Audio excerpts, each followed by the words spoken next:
Hello students, welcome to A to Z পরীক্ষা। তো আজকে কিন্তু আমরা কেপিএসআই মেইনস এর জিএস পেপারের কিছু প্রশ্ন উত্তর নিয়ে আলোচনা করব, যে তোমাদের কিরকম ধরনের প্রশ্ন পরীক্ষায় আসে, সেটাকে কিভাবে খাতায় রিপ্রেজেন্ট করবে, সেরকমই কিছু আমরা স্যাম্পল কোশ্চেন আর অ্যান্সার কিন্তু দেখব। ঠিক আছে, তো আজকে আমরা কোন চ্যাপ্টার থেকে দেখব? আজকে আমরা হরমোনের চ্যাপ্টার থেকে দেখব। এখানে স্ক্রিনটা ব্যাকগ্রাউন্ডটা ব্ল্যাক রয়েছে।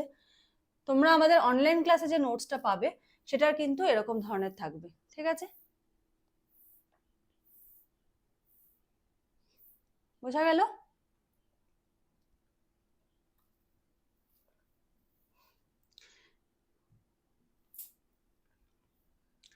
তো দেরি করব না, দেরি না করে শুরু করছি। প্রত্যেকে মন দিয়ে ক্লাসটা দেখো, ক্লাস ভালো লাগলে লাইক করে দিও, যারা নতুন আছো অবশ্যই কিন্তু চ্যানেলটা সাবস্ক্রাইব করে নিও, আর স্কিপ করো না। আমি কিন্তু প্রত্যেকটা স্টেপ বলে দেবো কোন জায়গায় কিভাবে লিখলে ভালো হয়। দেখো, প্রথম প্রশ্ন বলেছে হরমোন বলতে কি বোঝায়, জীবদেহে এর প্রধান বৈশিষ্ট্যগুলি ব্যাখ্যা করো। ঠিক আছে, এগুলো হলো কিন্তু সব 4 মার্কসের।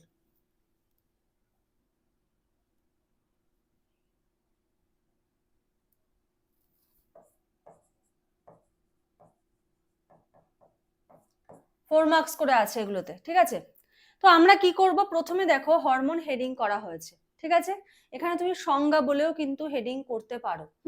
যে কি বলেছে দেখো, হরমোন হলো এমন এক প্রকার জৈব রাসায়নিক পদার্থ। এটা কি? জৈব রাসায়নিক পদার্থ যা জীবদেহের বিশেষ কিছু কোষ বা অন্তঃস্রাবী গ্রন্থি থেকে উৎপন্ন হয়ে রক্ত বা লসিকার মাধ্যমে দূরবর্তী অঙ্গে গিয়ে তার কার্যকলাপ নিয়ন্ত্রণ করে। তাহলে এখানে কোন কোন লাইনগুলো ইম্পর্টেন্ট?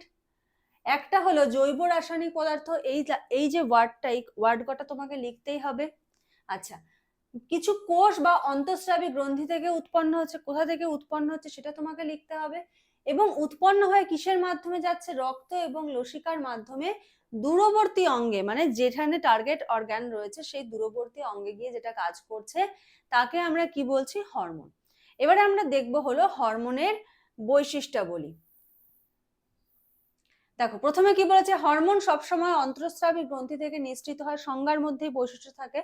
আচ্ছা, এটা রক্ত লসিকার মাধ্যমে পরিবাহিত হয়। হরমোন লক্ষ্য কোষে বা টার্গেট সেলকে গিয়ে ক্রিয়া করে। হরমোন ক্রিয়ার পরে ধ্বংসপ্রাপ্ত হয় এবং দেহে জমে থাকে না। ঠিক আছে, আচ্ছা, জীবদেহের বৃদ্ধি, বিপাক, প্রজনন ইত্যাদি নিয়ন্ত্রণে হরমোন অত্যন্ত গুরুত্বপূর্ণ ভূমিকা পালন করে। আমাদের বৃদ্ধি, আমাদের বিপাক, আমাদের প্রজনন, প্রত্যেকটা স্টেপে হরমোনের কিন্তু গুরুত্বপূর্ণ ভূমিকা কিন্তু রয়েছে। হরমোনের চ্যাপ্টার যখন তোমরা করবে তখন এগুলো আরো ডিটেলসে পাবে। এটা তো একদম শুরুর দিকের প্রশ্নগুলো।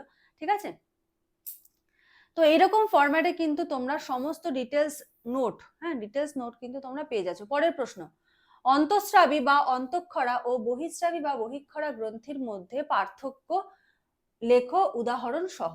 পার্থক্য লিখতে হবে উদাহরণ সহ। বলেছে অন্তঃস্রাবী গ্রন্থি হলো এমন এক গ্রন্থি যার ক্ষরিত পদার্থ সরাসরি রক্তে মিশে যায়। অন্তঃস্রাবী গ্রন্থিটা কি? অন্তঃস্রাবী গ্রন্থি হলো এমন একটা গ্রন্থি যেটার ক্ষরিত পদার্থটা কি হচ্ছে? সরাসরি রক্তে মিশে যাচ্ছে এবং কোনো নালী দ্বারা বাইরে যায় না। ঠিক আছে, এবার এখানে তুমি একটা কাজ করতে পারো, এখানে কি লিখতে পারো, এখানে একটা হেডিং করতে পারো বক্স করে, যে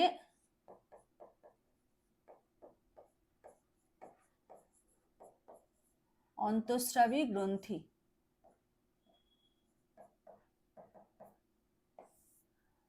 অন্তঃস্রাবী গ্রন্থি, ঠিক আছে, সংজ্ঞাটা লিখলে। আবার দেখো এখানে আছে বহিঃস্রাবী গ্রন্থি। ঠিক আছে, এখানেও একটা এরকম বক্স করবে। কোনটা কিভাবে লিখবে আমি বলে দিচ্ছি কিন্তু।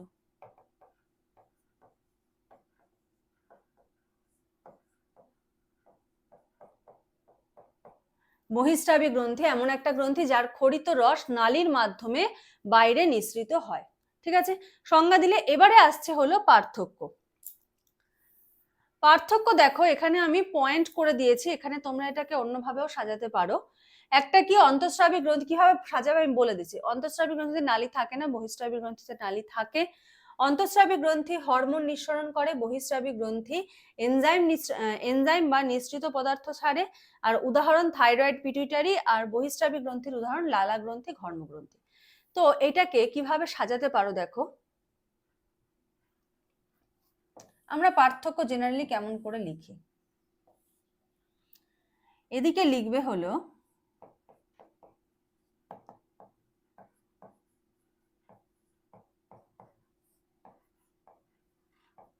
অন্তঃস্রাবী গ্রন্থি, এইদিকে লিখবে হলো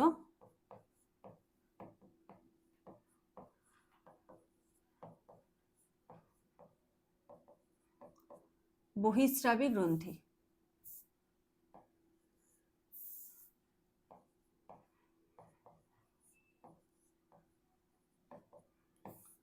আর এই যে মাঝখানে যেখানে এখানে থাকবে হলো,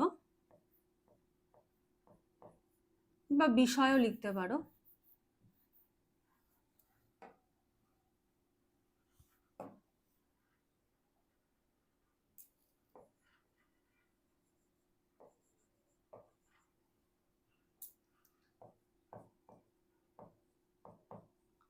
বিষয়, যে তুমি কোন বিষয়ের উপর পার্থক্য লিখছো।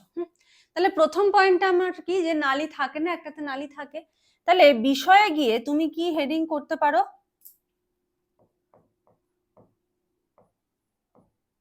নালীর উপস্থিতি। এবার নালীর উপস্থিতির উপরে এখানে এখানে সেন্টেন্সটা লিখবে, প্রথম সেন্টেন্স থাকে না, এটাতে লিখবে থাকে। হয়ে গেল। পরেরটা কি রয়েছে, অন্তঃস্রাবী গ্রন্থি হরমোন নিঃসরণ করে, বহিঃস্রাবী গ্রন্থি এনজাইম বা নিঃসৃত পদার্থ ছাড়ে। তাহলে এখানে পরেরটায় হেডিং করবে 2 নম্বরে, এখানে একটা দাগ টেনে দেবে, একটা হয়ে গেলে এরকম ভাবে দাগ টেনে দেবে। পরেরটা লিখবে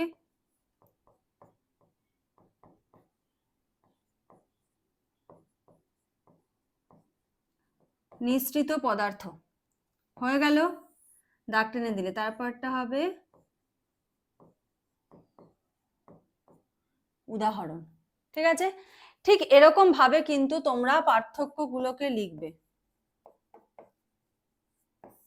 পার্থক্যতে এরকম ভাবে বিষয় থাকবে। ঠিক আছে, এরকম ভাবে কিন্তু প্রত্যেকটা সাবজেক্টের প্রত্যেকটা চ্যাপ্টার থেকে আমরা এরকম প্রশ্ন উত্তর করে কিন্তু ওগুলো আলোচনা করে বুঝিয়ে দেওয়া হয় যে কিভাবে কিভাবে রিপ্রেজেন্ট করলে সুবিধা হবে। চলো নেক্সট কোশ্চেন।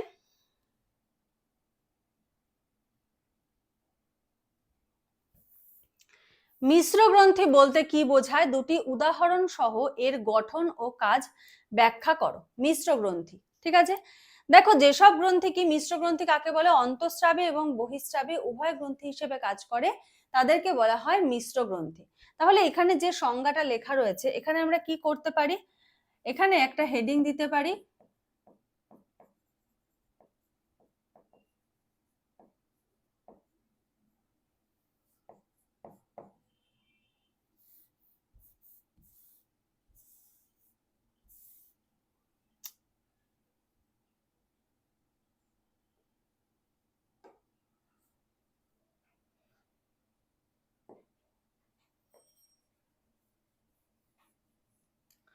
এখানে আমরা হেডিং দিয়ে কি লিখতে পারি,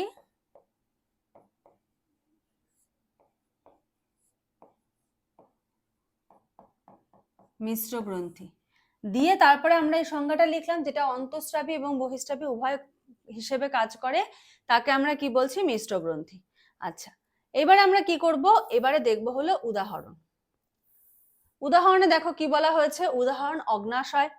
মিশ্র গ্রন্থির উদাহরণে প্রথমে আমরা কি পাচ্ছি, অগ্নাশয় প্যানক্রিয়াস, এটা বহিঃস্রাবী অংশ থেকে ট্রিপসিন অ্যামাইলেজ এনজাইম নিঃসৃত করে, আর অন্তঃস্রাবী অংশ থেকে ল্যাঙ্গারহ্যান্সের যে গ্রন্থি, এটা ইয়ে করুন, আইলেটস অফ ল্যাঙ্গারহ্যান্স, ইনসুলিন এবং গ্লুকাগন নিঃসৃত হয়।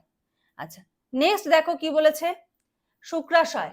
শুক্রাশয় দেখো কি করছে, বহিঃস্রাবী কাজ হিসেবে শুক্রাণু উৎপাদন করে, আর অন্তঃস্রাবী কাজ হিসেবে টেস্টোস্টেরন হরমোন নিঃসরণ করে। ঠিক আছে, ঠিক উদাহরণগুলো কিন্তু এরকম ভাবে সাজিয়ে দিতে হবে, এক্সামিনারের যেন কোনো রকম কোনো কষ্ট না হয়, এক্সামিনার যেন একদম বুঝতে পারে, দেখেই নজরে পড়ে যে তুমি কি লিখতে চেয়েছো।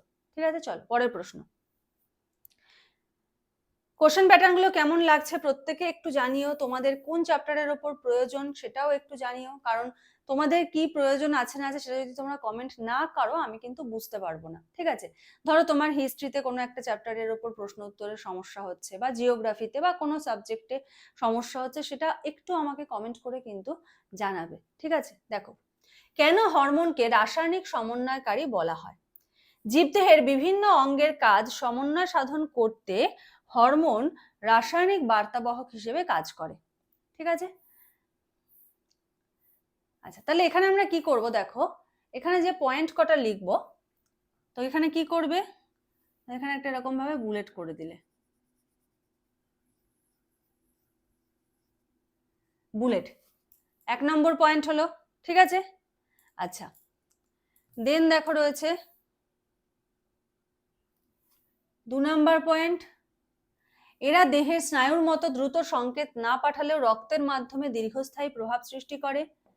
3 নম্বর পয়েন্ট, বৃদ্ধি, বিপাক, প্রজনন, দুগ্ধ উৎপাদন, দেহতাপ নিয়ন্ত্রণ ইত্যাদি প্রক্রিয়া হরমোনের মাধ্যমে নিয়ন্ত্রিত হয়, তাই একে রাসায়নিক সমন্বয়কারী বলা হয়। তো পয়েন্ট কয়েকটা, দুটো তিনটে, তোমরা চাইলে আরো দুটো পয়েন্ট এক্সট্রা যোগও করতে পারো, দিয়ে কিন্তু তোমরা এখানে একটা ড্যাশ দিয়ে লিখবে, তাই একে রাসায়নিক সমন্বয়কারী বলা হয়। বোঝা গেল? চলো নেক্সট কোশ্চেন কি বলেছে, ফিডব্যাক মেকানিজম বলতে কি বোঝায়, উদাহরণ সহ এর গুরুত্ব ব্যাখ্যা করো। অনেকের হয়তো মনে হতে পারে যে ফিডব্যাক মেকানিজম আমাদের আসবে না, তো তোমাদের বলে রাখি এটা কিন্তু মাধ্যমিকের বইয়ের একটা টপিক, সুতরাং না আসার কিছু নেই, আসতেই পারে। হরমোন থেকে দেখবে প্রিভিয়াস ইয়ারের প্রশ্ন, এর আগের বার একটা দেখলে দেখতে পাবে হরমোন থেকে কিন্তু প্রশ্ন এসেছে, সুতরাং এই এন্ডোক্রাইনের যে চ্যাপ্টার, হরমোনের চ্যাপ্টারটা কিন্তু খুব গুরুত্বপূর্ণ। তো ফিডব্যাক মেকানিজম বলতে কি বোঝায়, উদাহরণ সহ এর গুরুত্ব ব্যাখ্যা করো। তো ফিডব্যাক মেকানিজমটা আগে আমি একটু তোমাদের বোঝাই গল্পের ছলে।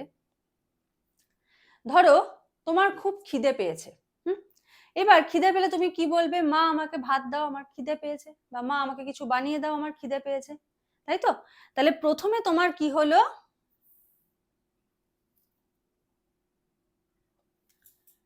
এক নম্বরে হলো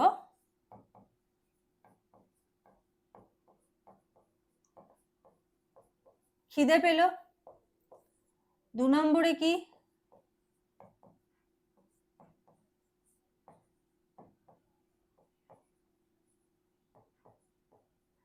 তুমি বার্তা একটা প্রেরণ করলে, বার্তাটা কোথায় প্রেরণ করলে,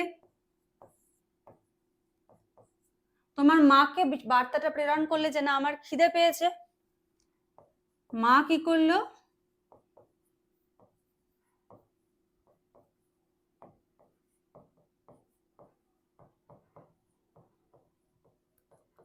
মা খাবার নিয়ে আসলো, তারপরে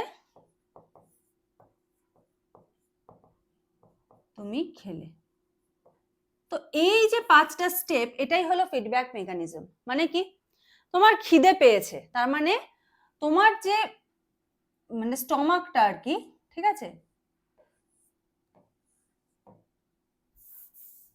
থাক আঁকলাম না, স্টমাক কি হয়ে গেছে, এমটি, মানে খালি হয়ে গেছে, যেটা তোমাকে খিদের সেন্স দিচ্ছে। এবার তুমি বার্তাটা কোথায় পাঠালে, তুমি তোমার মাকে পাঠালে বার্তাটা। এবার যখনই স্টমাক এমটি হয়ে গেল, এই স্টমাক এমটির সেন্সটা কোথায় চলে যাবে, তোমার ব্রেনে চলে যাবে। ব্রেন তোমাকে নির্দেশ দেবে যে তোমার এখন খিদে পেয়েছে, তুই মাকে বল যে তোর খিদে পেয়েছে। তো এই যে ব্রেনে সেন্সটা চলে গেল, এবং ব্রেন তখন কি করলো, তোমার মুখ থেকে বলালো, তুমি এবার মাকে বার্তা দিলে, খাবার আসলো, এবার তুমি খাবার খেলে, খাবার খাওয়ার পরে তোমার কি হলো, ফুড আসার পরে স্টমাক ফুল হলো। ঠিক আছে, তাহলে এই যে মেকানিজম, এটাকে বলছে ফিডব্যাক। হ্যাঁ, তুমি কোনো রেস্টুরেন্টে কোথাও গেলে বলে না যে আপনারা একটা ফিডব্যাক দিন, হ্যাঁ, তো কিরকম ব্যাপারটা ছিল, তো এটাও হলো ফিডব্যাক। এবার কি, যখন তুমি এমটি স্টমাককে ফুল করছো, সেটাকে বলা হচ্ছে পজিটিভ ফিডব্যাক, মানে কাজটা হচ্ছে। ঠিক আছে, হরমোনের ক্ষেত্রে হরমোন নিঃসরণ যদি বাড়িয়ে দেয়, সেটাকে বলছে পজিটিভ ফিডব্যাক। হরমোন নিঃসরণ যদি বন্ধ করে দেয়, সেটাকে বলে নেগেটিভ ফিডব্যাক। মানে কি, ধরো আমার আর এই হরমোনটার বেরোনোর আর প্রয়োজন নেই, যতটুকু ছিল হয়ে গেছে, আর দরকার নেই, তখন একটা নির্দেশ চলে যাবে যে আর আর নির্গত হওয়ার দরকার নেই, যেটুকু হয়েছে এনাফ, এবার তুমি স্টপ করো। তখন ওই হরমোনটা বেরোনো বন্ধ হবে, এবং সেটাকে আমরা বলবো হলো নেগেটিভ ফিডব্যাক। তো আশা করি বুঝতে পেরেছো ফিডব্যাক বিষয়টা কি। আমি একটু বেশি ডেপথে গেলাম না, কারণ বেশি ডেপথে তোমাদের প্রয়োজন নেই। তো দেখো এখানে কি বলেছে, বলেছে যখন কোনো অন্তঃস্রাবী গ্রন্থির ক্ষরণ অন্য হরমোন দ্বারা পরোক্ষভাবে নিয়ন্ত্রিত হয়, তাকে ফিডব্যাক পদ্ধতি বলা হয়। এক্সাম্পল দেখো, বলেছে থাইরয়েড গ্রন্থি থেকে থাইরক্সিনের ক্ষরণ বেশি হলে পিটুইটারি গ্রন্থি থেকে টিএসএইচ ক্ষরণ কমে যায়, আবার থাইরক্সিনের মাত্রা কম হলে টিএসএইচ এর ক্ষরণ বাড়ে। এটা যেটা বললাম। টিএসএইচ মানে কি? টিএসএইচ মানে হলো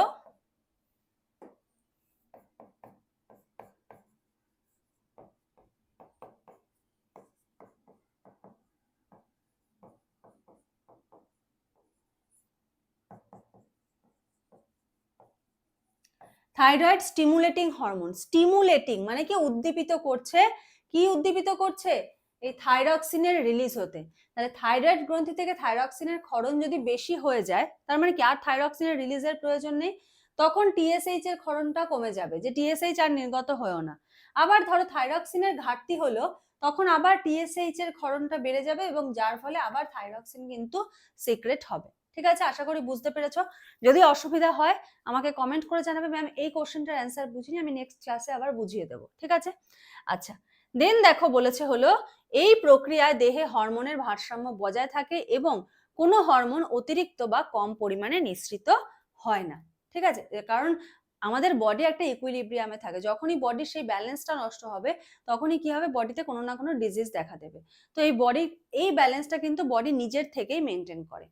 আচ্ছা, তোমাদের যে কেপিএসআই মেইনস এর যে ব্যাচ, সেটা কিন্তু দিওয়ালি স্পেশাল ডিসকাউন্ট চলছে। ঠিক আছে, ওয়ান টাইম পেমেন্ট তোমাদের কি রয়েছে এখানে,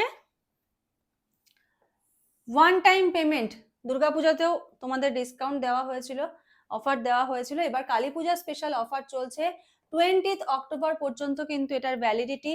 ওয়ান টাইম পেমেন্ট 999 টাকা, এটা স্পেশাল অফার। ভ্যালিডিটি কতদিন?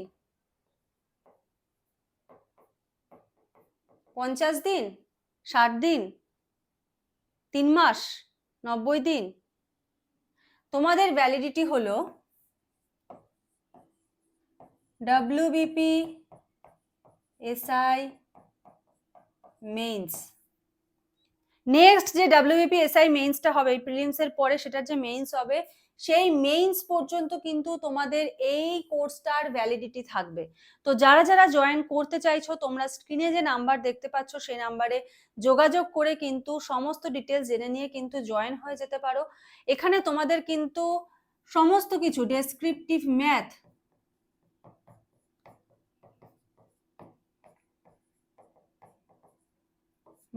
রিজনিং, ডেসক্রিপটিভ ম্যাথ, রিজনিং, তারপরে হলো তোমাদের ডেসক্রিপটিভ ম্যাথের পরে ধরো জিএস। জিএস এ তো দেখতে পাচ্ছ এরকম প্রশ্ন উত্তর করে সমস্ত সাবজেক্টের প্রত্যেকটা each and every chapter, each and every chapter question answer, প্রত্যেকটা চ্যাপ্টার থেকে একদম ডিটেলস। এরকম ভাবে তোমাদের নোটস প্রোভাইড করা হবে যেন বই খুঁজতে না হয় বা বই পড়তে না হয়। বোঝা গেল? আচ্ছা, এটা গেল জিএস, ডেসক্রিপটিভ ম্যাথ, রিজনিং। তার সাথে পাচ্ছ কি,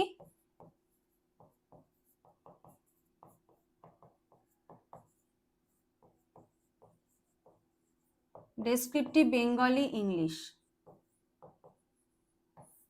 ঠিক আছে, তো মেইনসে তোমাদের যা যা থাকে, কেপিএসআই মেইনস, WBPSI মেইনসে যা যা থাকবে সেই সমস্ত কিছু কিন্তু তোমরা এই কোর্সটার মধ্যে পেয়ে যাবে। এবং কালী পুজো উপলক্ষে, দিওয়ালি উপলক্ষে কিন্তু তোমাদের এই ডিসকাউন্ট অফারটা চলছে। এটা কিন্তু আর এই 20 অক্টোবরের পরে কিন্তু থাকবে না। তো যারা যারা অ্যাভেল করতে চাইছো তোমরা কিন্তু কোর্সটা নিয়ে নিতে পারো, কারণ ভ্যালিডিটি কিন্তু WBPSI মেইনস, এমন না যে 50 দিনের কোর্স, 60 দিনের কোর্স, 20 দিনের কোর্স, এরকম কিন্তু না। WBPSI মেইনস পর্যন্ত কিন্তু এই কোর্সটা তোমরা ভ্যালিড পাবে। এবং আর কোনো রকম ধরো তুমি এটা নিয়ে জয়েন করলে তোমাকে আর কোনো এক্সট্রা কোনো ফিস দিতে হবে না বা এক্সট্রা কোনো পেমেন্ট করতে হবে না, বা আমি বললাম 2 মাস পরে তোমাকে এবার মান্থলি ফিস পে করতে হবে, এটা কিন্তু হবে না। আমি একদম ভিডিওতে কিন্তু বলে দিচ্ছি। ঠিক আছে, চলো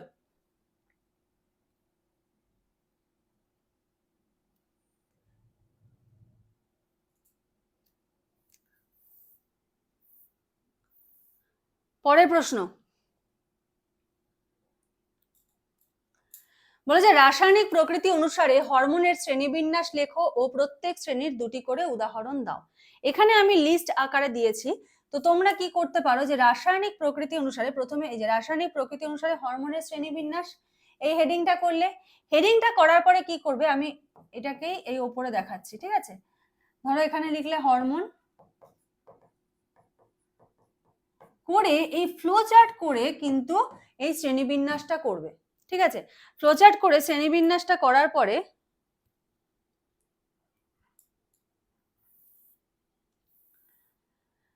ধরো প্রোটিন ধর্মী প্রত্যেকটা লিখলে, প্রোটিন ধর্মী লিখলে দেখে নিচে লিখলে উদাহরণ, ওই ফ্লোচার্টের মধ্যে উদাহরণ দিয়ে 1 নম্বর 2 নম্বর এরকম ভাবে উদাহরণগুলো দিয়ে দেবে, ঠিক আছে। দেখো প্রোটিন ধর্মী, অ্যামাইনো ধর্মী, পেপটাইড ধর্মী, তারপরে হলো পলিপেপটাইড ধর্মী, স্টেরয়েড ধর্মী, প্রত্যেকটার কিন্তু দুটো করে উদাহরণ কিন্তু দেওয়া হয়েছে, ঠিক আছে। আশা করি বুঝতে পারছো যে কিভাবে তোমাদের লেখাগুলোকে কিন্তু রিপ্রেজেন্ট করতে হবে। আমি আরেকবার দেখিয়ে দিচ্ছি, দেখো প্রোটিন ধর্মী, অ্যামাইনো ধর্মী, পেপটাইড ধর্মী, পলিপেপটাইড ধর্মী, স্টেরয়েড ধর্মী, ঠিক আছে। পরের প্রশ্ন দেখো, অক্সিন কি, এর রাসায়নিক প্রকৃতি, গঠন ও উদ্ভিদে এর 3টি প্রধান কাজ উল্লেখ করো। প্রথমে দেখবো হলো অক্সিন কি, উদ্ভিদের প্রধান বৃদ্ধি নিয়ন্ত্রক হরমোন যা হেটেরোঅক্সিন নামেও পরিচিত। রাসায়নিক নাম ইন্ডোল অ্যাসিটিক অ্যাসিড, রাসায়নিক সংকেত দেখো C10H9O2N। গঠনে কি কি আসছে, কার্বন, হাইড্রোজেন, অক্সিজেন, নাইট্রোজেন দ্বারা গঠিত, রাসায়নিক সংকেত থেকে আমরা বুঝতে পারছি। প্রধান কাজ কি, কোষ বিভাজন ও কোষ সম্প্রসারণে সাহায্য করছে, শিকড় ও কাণ্ডের বৃদ্ধি নিয়ন্ত্রণ করছে, ফলের বিকাশ এবং পরিণতিতে সাহায্য করছে। পরের প্রশ্ন, প্রাকৃতিক, কৃত্রিম, প্রকল্পিত ও গ্যাসীয় হরমোনের মধ্যে পার্থক্য করো উদাহরণ সহ 4টে, ঠিক আছে।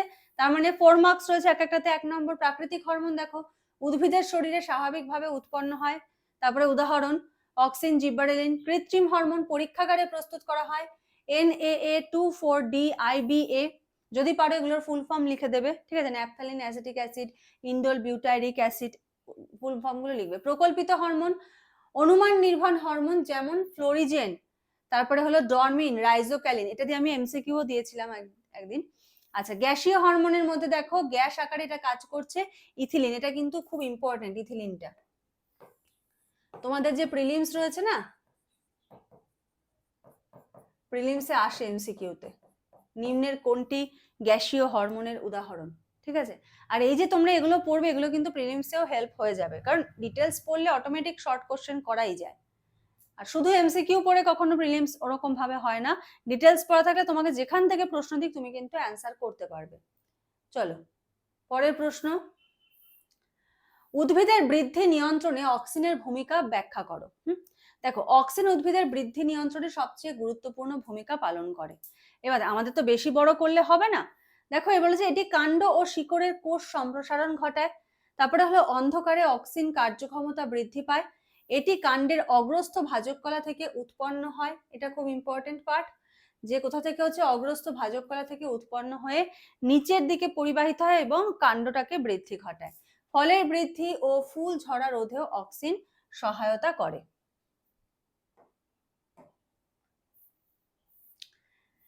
প্রাণীদেহে হরমোন ও স্নায়ুতন্ত্রের মধ্যে সম্পর্ক কি? যে প্রাণীদেহে স্নায়ুতন্ত্র আর হরমোন দেখো দেহের মধ্যে সমন্বয় সাধন করে। স্নায়ুতন্ত্রকে বলা হয় ভৌত সমন্বয় সাধনকারী, কারণ এটা একটা দ্রুত সংকেত পাঠায়। আর হরমোনকে বলা হচ্ছে হলো রাসায়নিক সমন্বয়কারী, কারণ এটি ধীর কিন্তু দীর্ঘস্থায়ী প্রভাব ফেলে। উভয় ব্যবস্থায় দেহের বৃদ্ধি, বিপাক, প্রজনন ও আচরণ নিয়ন্ত্রণে পরস্পর নির্ভরশীল, ঠিক আছে। এটা কি জাস্ট একটা বেসিক আইডিয়া থেকে তোমাদের এই কোশ্চেনটা আর কি, মানে বেসিক আইডিয়া এখানে রিপ্রেজেন্ট করা। ডিটেলস বললে ডেপথে গেলে অনেক কিছু বলা যায়, anterior pituitary, posterior pituitary, neuro hormone, অনেক কিছু বলা যায়, অত কিছু তোমাদের দরকার নেই, ঠিক আছে। আচ্ছা, তো আজকে হলো এই 10টা প্রশ্নই করালাম, কেমন লাগলো প্রত্যেকে কিন্তু জানিও। এরকম সমস্ত সাবজেক্ট থেকে কিন্তু তোমাদের ক্লাস আসবে, আর এরকমই প্রশ্ন তো যদি তোমরা একদম প্র্যাকটিস করতে চাও, কেপিএসআই মেইনসের যে ব্যাচটা রয়েছে সেই ব্যাচে কিন্তু জয়েন হয়ে যেতে পারো, ঠিক আছে। কারণ তোমরা একটা কি ফেসিলিটি পেয়ে যাচ্ছ, যে এই ব্যাচের ভ্যালিডিটি কিন্তু রয়েছে হলো WBPSI মেইনস পর্যন্ত, ঠিক আছে। যেটা বললাম যে ব্যাচের ভ্যালিডিটি রয়েছে WBPSI মেইনস পর্যন্ত, এবং ওয়ান টাইম ফিজ রয়েছে তোমাদের 999 টাকা, ভ্যালিডিটি 20 অক্টোবর পর্যন্ত। তো যারা যারা অ্যাভেল করতে চাইছো লেট করো না, সমস্ত কিছু মেইনসের যা যা আছে সব কিছু কিন্তু তোমরা এই কোর্সের মধ্যে কিন্তু পেয়ে যাবে। চলো আজকের মতো এখানে শেষ করছি, নেক্সট ক্লাসে আবার দেখা হবে, কথা হবে, আজকের মতো এইটুকুই। Thank you.